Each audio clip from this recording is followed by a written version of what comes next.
What Next is brought to you by Progressive. Are you thinking more about how to tighten up your budget these days? Drivers who save by switching to Progressive save over $700 on average, and customers can qualify for an average of 6 discounts when they sign up. A little off your rate each month can go a long way. Get a quote today at Progressive.com. Progressive Casualty Insurance Company and Affiliates. National annual average insurance savings by new customers surveyed who saved with Progressive between June 2020 and May 2021. Potential savings will vary. Discounts vary and are not available in all states and situations. This episode is brought to you by Charles Schwab. Schwab's passion for serving clients is more than just standard practice. It's part of who they are. With transparent pricing, 24/7 live support, and a satisfaction guarantee, the people at Schwab go the extra mile to help you on your investing journey. They are not just financial people. They're people too. Learn more at schwab.com/whyschwab.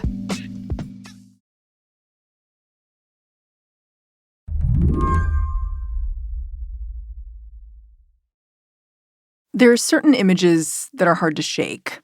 I'm going to start the show today with a couple of those.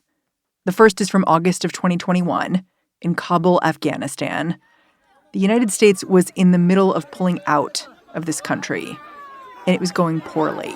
The Taliban is in control of Afghanistan. The country's president has fled, and Western countries are scrambling to get people out.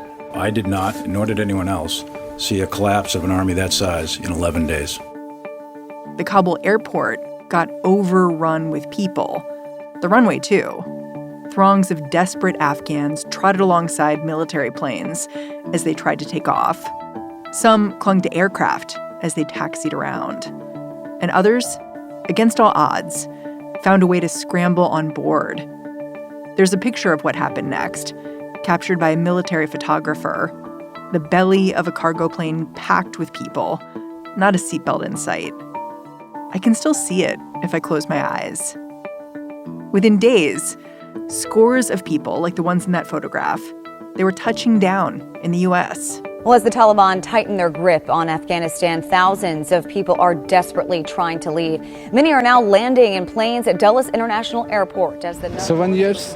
She is 7 years, and this one is 1 year. This man, who worked security at the U.S. Embassy in Kabul, arrived with his wife and 3 young children. They're tired, but grateful. I'm very happy because... These images of what happened after these refugees landed, they're the ones that stuck with Elena MacFarlane. You know, we were all happy when people were arriving at Dulles. I remember this picture of like this dad and this little girl walking in all smiling, and I thought, like, okay, now you're here, but what's going to happen to you? Like, you know, it can't be easy. Elena lives just outside D.C., a few miles from where refugees were arriving. And I think it's fair to say these images changed her life. After she saw them, she joined a volunteer army of sorts, one that tries to help Afghan refugees however they can. She's still got her day job. She's a professor at Johns Hopkins School of Medicine, actually. But in her spare time, she's a kind of fixer. She collects and delivers items right to refugees' doors. Today I'm taking a day off. Don't tell anybody. Last month, she let one of her producers tag along with her. And I'm doing some distributions. Usually I drop off the items and then continue my commute to Baltimore. So then it's like kind of on the way. Elena and a few other volunteers have a Google Doc where they keep a running list of things Afghan families have requested. If people need cleaning supplies, Elena finds them. If a kid doesn't have a winter coat, Elena might end up thrifting for it. She's on Buy Nothing groups on Facebook. She really knows her way around Craigslist. I call it like Tetris or bingo. I don't know. But I need to find the items and then find the family that needs the item. Part of the problem is that sometimes, just like Tetris, you start to accumulate stuff in the house. And then it's like my husband gets mad because he's like, why do we have all this stuff in the basement? And then I have to deliver it. Right now, Elena's pulled up in front of the Calvert Hall apartment complex in suburban Maryland, a row of yellow brick buildings 3 and 4 stories high. At the entrance is this big banner. It reads, "We welcome refugees." In the months since the U.S. pullout, this building has become a hub for newly arrived Afghan people. Elena's got a toy train set in her trunk, along with some baby clothes, and not one but 3 sewing machines. She's trying to figure out how to distribute it all. Salam. Salam. It's Elena. Salam. I brought the sewing machine for you. Elena makes runs like this at least 2 or 3 times a week. No chai. Thank you. Bye. She says the sewing machines are popular because they mean a family can both repair their own clothes and make things to sell. The ones she's distributing today have just been refurbished. And actually, they were given to us broken. And then there's a very smart young lady, Sheila, who is also a refugee. And she fixed airplanes and helicopters back in Afghanistan. And now she fixes the sewing machines so we can give them to other families. She's pretty amazing. So, if this system seems ad hoc to you, a volunteer with an overflowing basement playing hooky from work to deliver old sewing machines that have been rehabbed by an airplane mechanic, that's because it is. And it's why we wanted to follow Elena around, to figure out if in the months since these Afghan refugees arrived, the system to support them has gotten any more robust. Elena says, not really. There is no other system than you and me. So it's just, the aid comes in waves. And my worry is that, we had a lot of volunteers, a lot of donations when the crisis was in the news, and then it goes down and the need is still there. There's still thousands of people in third countries like Albania, Poland, Qatar, Abu Dhabi. They are in camps waiting to be processed. So we always needing support, even when it's not on the news. And that leads to this whole other question. If an American volunteer thinks this system is haphazard, how does it feel to the families themselves? Today on the show, the U.S. has welcomed tens of thousands of Afghan refugees. We're going to visit with a few of them to ask, how's that going? I'm Mary Harris. You're listening to What Next? Stick around.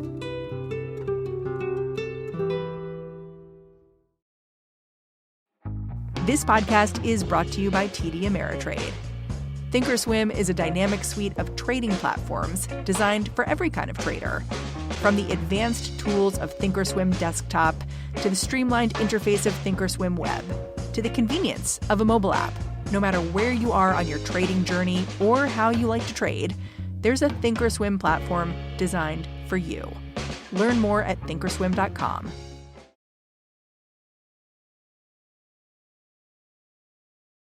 It was one of our show's producers, Elena Schwartz, who went down to Maryland to visit with the Afghan families and the volunteers who are helping them. The whole time she was reporting, she was struck by this one fact, that here in the U.S., there is no federal refugee resettlement agency.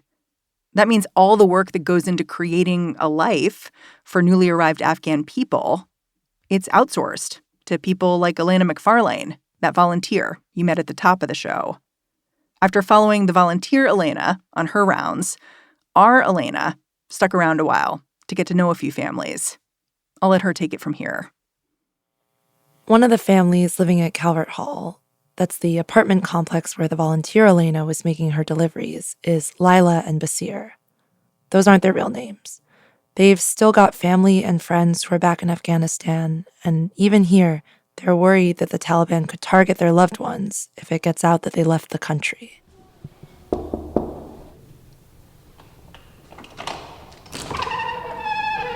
Hi. You're most welcome, yeah. So I hope you don't mind. In this story, you're mostly going to hear Lila's voice. For now, she's more confident in English than Basheer is. Thank you so much.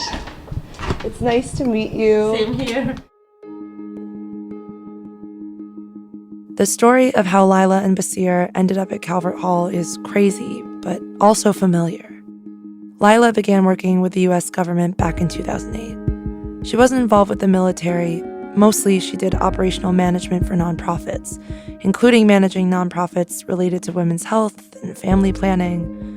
When the Taliban resurged, though, they drew up a list of people who'd collaborated with Americans, and Lila's name was on it. We begin with Afghanistan and the dramatic fall of the capital. Just today, President Biden sending more troops. Lila knew her family needed to get out of the country fast. Thousands of Afghans now scrambling to get out. The Kabul airport packed earlier today. We have teams. When the crowds flooded the Kabul airport last August, Lila, Basheer, and their 4 kids were there. But in the stampede towards the gates, their passports got lost, and they had to go back home. When they got back, they found the place had been ransacked by the Taliban. So all our house was searched by Taliban. Luckily, there wasn't much for them to find. When the Taliban took Kabul, Lila's office told her to destroy anything she had related to her work. Her ID card, her computer files, anything that would have been incriminating was already gone. So there was nothing at the house. They came and searched the house, and some people took whatever was left, like our house items, these things. And then we went to my sister's house. Were you there when they searched the house? Were you in the house? No, we were at my sister's house that night, and we received a call from our landlord, the house owner, and he said that the Taliban came to your house and they were asking me for your phone number. And he helped us, and he said that they have left to Pakistan to his brother and they are no more in Afghanistan. Lila's landlord lying to the Taliban like that, telling them the family had left the country, it might have saved her life. For a while, the family stayed with Lila's sister. Eventually, when it became clear they probably weren't going anywhere anytime soon, they found a place nearby. Lila went back to work, but she did her job from home to keep a low profile. And Basheer grew a big beard to try to pass as a Talib. This ended up being useful whenever the family confronted the Taliban. Like at the checkpoints all over Kabul. Lila says Basheer looking religious helped the family avoid extra scrutiny. So whenever they were seeing his beard, he said that, okay, he's our own. Just let them go. Yeah. I just make friendship because of her. To not some issue comes, then I will help. He just wanted to be like a backup to me, that if something happens, he should have someone known in their group so that they can help us. Even there was like... The beard came in handy again the next time their home was searched. Lila and Basheer were keeping their bags packed all the time, just in case they got clearance to evacuate Kabul. When the Taliban announced they'd be doing home inspections, Lila got worried they'd see the bags and get suspicious. When the Talibs showed up at their door, she called Basheer and told him to come home. And then he reached home and they were just near to enter the room. And then when he got entered to the house, and they said, oh, sorry, it is our own brother, so just leave searching their house, and they just escaped the house. So it was very good to use advantage of that situation. Wow. It's still in Afghanistan. Yeah. Mr. Talib. The whole time, they were searching for a way out of the country. Basheer ended up finding the family's passports at a pawn shop near the airport. Someone must have grabbed them and left them there. But even with the right documents, once U.S. forces were gone, getting evacuated was next to impossible. And there wasn't much time. Lila's passport was set to expire on June 15th of this year, and the Taliban wasn't granting renewals.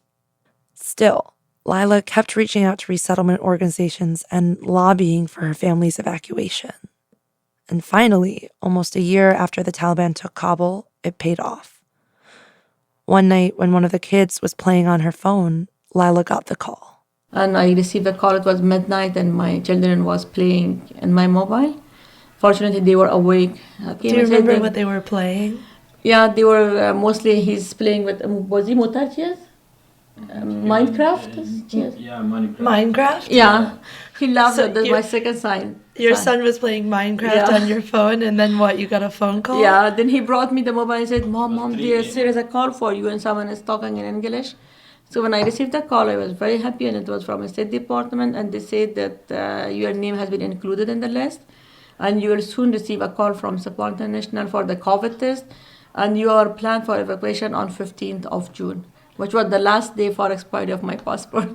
So they made you... It was still, So they couldn't evacuate you until the last day of your passport, but you still had to take a COVID test to make sure you could travel. Yes. Their first stop was a military base in Doha, Qatar. They ended up staying there for 11 weeks, living in a giant tent with another 1,500 families, everybody sleeping in curtained-off bunk beds.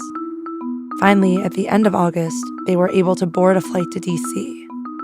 Lila says they didn't really know what was waiting for them when the plane landed. When we get in the airport, there was someone, and his name was Dayan. He was helping our caseworker, and he was working with our caseworker. He said that you have an apartment, we already rented for you, a 3-room apartment.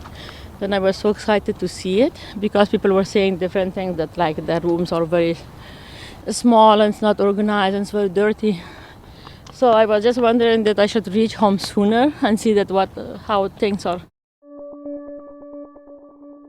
Lila says she's relieved that her family is safe from the Taliban, and she does feel safe here. But starting your life over isn't easy.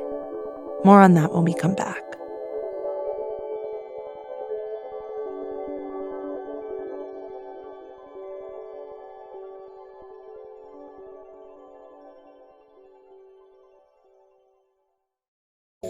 This episode is brought to you by Charles Schwab. Schwab's passion for serving clients is more than just standard practice. It's part of who they are. With transparent pricing, 24/7 live support, and a satisfaction guarantee, the people at Schwab go the extra mile to help you on your investing journey. They are not just financial people. They're people too. Learn more at schwab.com/whyschwab. With the bustling holiday season just around the corner, it is the perfect time to plan ahead with Factor, a ready-to-eat meal delivery service. They shop, prep, cook, and deliver to your door so you can enjoy chef-crafted, dietitian-approved meals during the holidays, minus the hassle. Plus, with 34 meals per week, including Gourmet Plus, Keto, Calorie Smart, Vegan, and Veggie, and more than 36 weekly add-ons, you'll have plenty of nutritious, flavorful options to choose from. The holidays are always jam-packed. That's why Factor's here with fresh, never-frozen meals that make it easy to fuel up fast and on the go. It saves time with meals delivered fresh and ready to heat and eat in just 2 minutes. It also helps you stay on top of personal goals. With offerings like Protein Plus and Keto, it is easier to stay on track. Head on over to go.factor75.com/whatnext60 and use code whatnext60 to get 60% off your first box. That's code whatnext60 at go.factor75.com/whatnext60 to get 60% off your first box.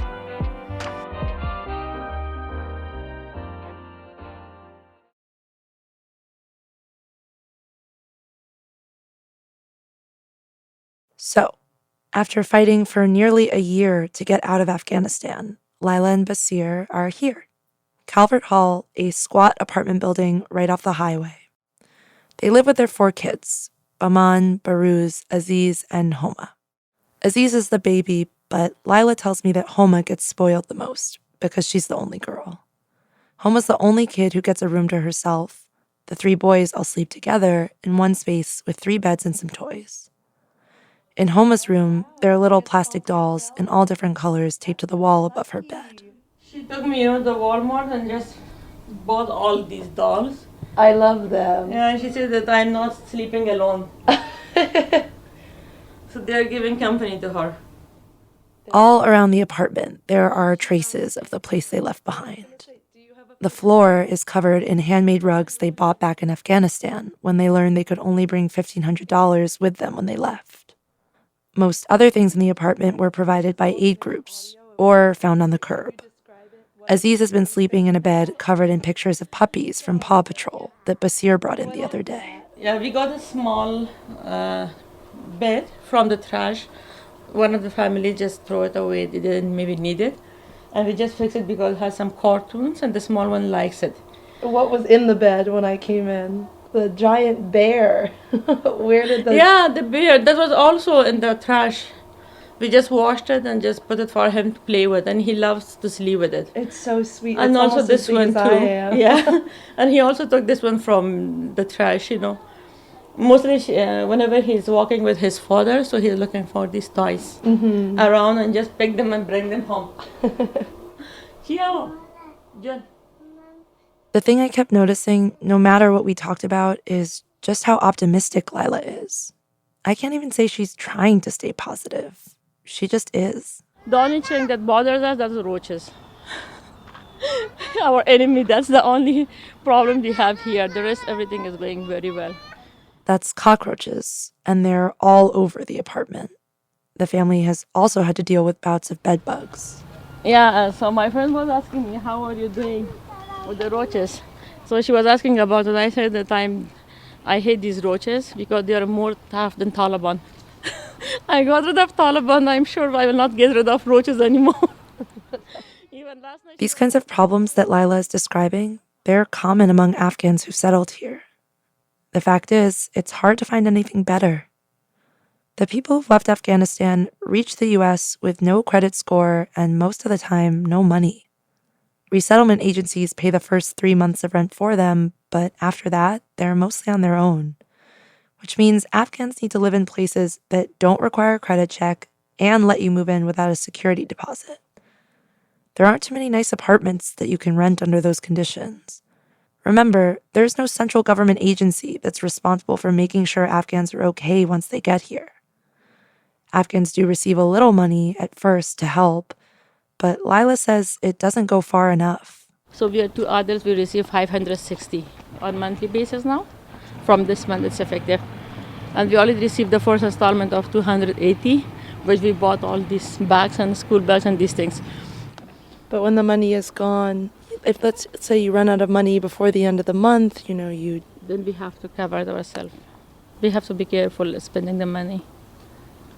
But I'm sure we'll get a job. As soon as we get our Social Security, that's the main concern for us now. That's the other thing that Lila and Basheer really need. Social Security numbers. Without Social Security numbers, Lila and Basheer can't work. They also can't open a bank account, get a debit card, or do any of those normal day-to-day things that being banked allows you to do. They don't have a car, for example, but they can't order an Uber because doing that requires a debit or credit card. Lila tells me that when they have to buy groceries, they bring their things home in a shopping cart. Then they walk the cart back to Walmart, and then they walk home again. Usually that whole thing takes at least an hour. Supposedly, the resettlement agency filed the necessary paperwork to get them their numbers back in September. The cards were supposed to be mailed to them at Calvert Hall, but more than a month later, nothing's turned up. So today, our plan is to go to the Social Security office and see if we can track the numbers down. Basheer grabs everyone's passports, Lila packs us some water, and we head out. There is a bus stop there. So from that bus stop, we take T18, and then we go to another Carrollton station. From there, we take another bus, and then we go to Social Security office. So just to be clear, in order to get to the Social Security office, we have to take one bus to a big station where we can transfer to another bus. This whole trip would be only a 16-minute drive, but using the bus, it takes us over an hour to get there. New Carrollton Station. While we're riding, I ask Lila what sort of work she and Basheer plan to look for once they get their Social Security cards. Is there a specific kind of job that you want to find? Actually, for time being, no. Whatever job that's available, I will do it. Because I just want to have a source of income for the family. Work is work, it's not shame to do any work. But it's shame to just sit at home and just look for the government to help you. What Lila just said about how it's shameful to sit at home and rely on the government's help, it really struck me. Because the irony, of course, is that in order to work, Lila and Basheer need the government's help. Which brings us to the Social Security office. When we finally get there, rain has started to fall. There's a queue of people outside the door being shepherded one at a time into the building every few minutes by security guards. It takes about 20 minutes of waiting, at which point we're all pretty wet, but eventually we're up. How are you? Are you next in line? Yeah, Okay, so what are you here for? for Social Security. My card? social security. Security card? Yeah. Is it your first time or are you getting a replacement? It's my first time. First time? Yeah. You have all your immigration Yeah. documents? Yes. And do you have the application filled out? No, I didn't do that. Okay, I'll give you the application. And you're applying for 1, 2, 3, 4, 6 person. My 6 wife people? is already inside. Your wife is already inside? Yeah. Okay, you can go sit with her. Yeah, thank you. The guard gives Basheer a slip with a number on it, Q554. He warns us up front that the numbers won't be called in order. Inside, it looks like the DMV, with people slumped in hard plastic chairs, waiting to be called up to different windows. Lila gets right to work, filling out a form for each member of the family. 0892 to window E. 0892, window E. The whole time, we're listening and waiting. There's no discernible logic to which numbers go when. Once we've been there for over an hour, Lila starts watching the clock. The kids get home from school in 2 hours, which means there's only an hour left before we have to catch the bus back home. Second call, A477, window E. A477, window E. After some scrambling, Lila manages to get in touch with a neighbor who says she can watch the kids for an hour after they get home. And at 3:21, they finally call Q554. We go to one of the windows where the agent takes the forms from Lila and looks them over. He's brusque, but not unkind. And then he tells us something unexpected. Apparently, Lila and Basheer already have social security numbers. In fact, the whole family does. And they've been mailed to Calvert Hall, to a stranger. It turns out, back when Lila and Basheer's immigration paperwork was first started, they needed to provide the government with an American address. Obviously, they didn't have an American address yet, so they provided a point of contact instead. The relative of an old colleague of Lila's, who, as luck would have it, also got resettled at Calvert Hall. Only this guy didn't know the family personally, so whatever mail he'd received addressed to them, they weren't getting it. Then the agent gives Lila 5 Post-it notes with 5 social security numbers on them. Apparently, Basheer's was the only card that hadn't been sent out yet, and the guy tells us it should be mailed in the next 2 weeks. Just think about that for a second. You're in a strange country where your ability to work, save money, get a loan, pretty much everything is dependent on having a special number attached to your name. And after weeks of waiting, calling, searching, finally you get it. This magic number handed to you on a Post-it. Okay, so we are all done. Yes. And what happened? What happened in there? So I must admit that you have been lucky for us. And so today we came here and visited the office. So fortunately, we received our social security numbers. Now I'm so excited to apply for the job. And I'm waiting to update my friends and my close relatives. They should know that I received my social security. So this is a great and excitement news for everyone. I still really am amazed, though, that you were so calm and confident. Really, I mean, you spoke to this guy and you told him what you needed. You were so patient and you didn't get mad when they called a million other numbers. But I guess the thing that I'm wondering is, okay, even if you have self-control, right? Even if you can do that on the outside, on the inside, were you angry? Were you frustrated? Because I was frustrated. We were sitting there, I was thinking, there's just so many hoops to jump through just to have a normal life. There are always obstacles, we have been through so much bad time. So this is the very good time that at least we get something positive in return, So that's why I can always be positive. I only understand there is a great day after the bad days, So I'm always hopeful for the great day to come.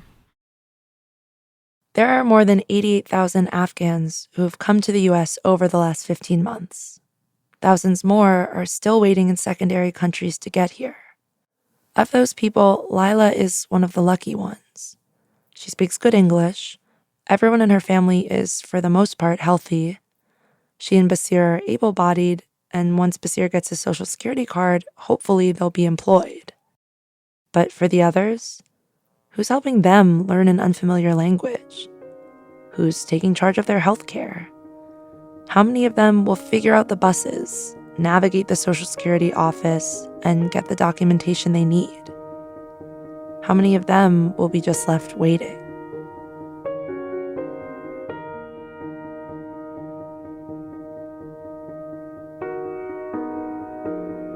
That's our show. If you're a fan of what we're doing here at What Next, the best way to show us some love is to support us by joining Slate Plus. The way to do that is to go on over to slate.com/whatnextplus. Slate Plus is our membership program, gives you all kinds of great stuff, like free access to all of slate.com, ad-free podcasts like this very podcast. Anyway, check it out. What Next is produced by Elena Schwartz, Carmel Delshad, and Madeline Ducharme. We are getting a ton of support right now from Anna Phillips, Jared Downing, and Victoria Dominguez. We are led by Alicia Montgomery and Joanne Levine. Special thanks to all the Afghan families who let us into their lives and helped us to understand what it is like to start from scratch. I'm Mary Harris. I'll be back in this feed tomorrow. Catch you then.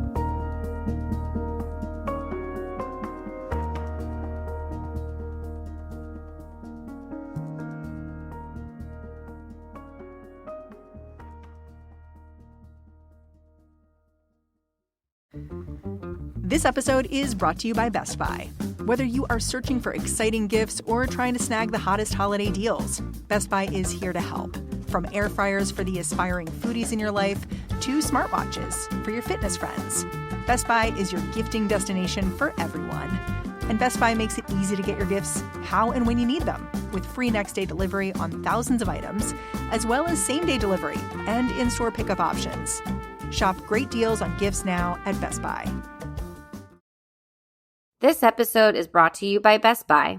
Whether you're searching for exciting gifts or trying to snag the hottest holiday deals, Best Buy is here to help. From air fryers for the aspiring foodies in your life to smartwatches your fitness friends will love, Best Buy is your gifting destination for everyone on your list. Best Buy makes it easy to get your gifts how and when you need them with free next-day delivery on thousands of items, as well as same-day delivery and in-store pickup options. Shop great deals on gifts now at Best Buy.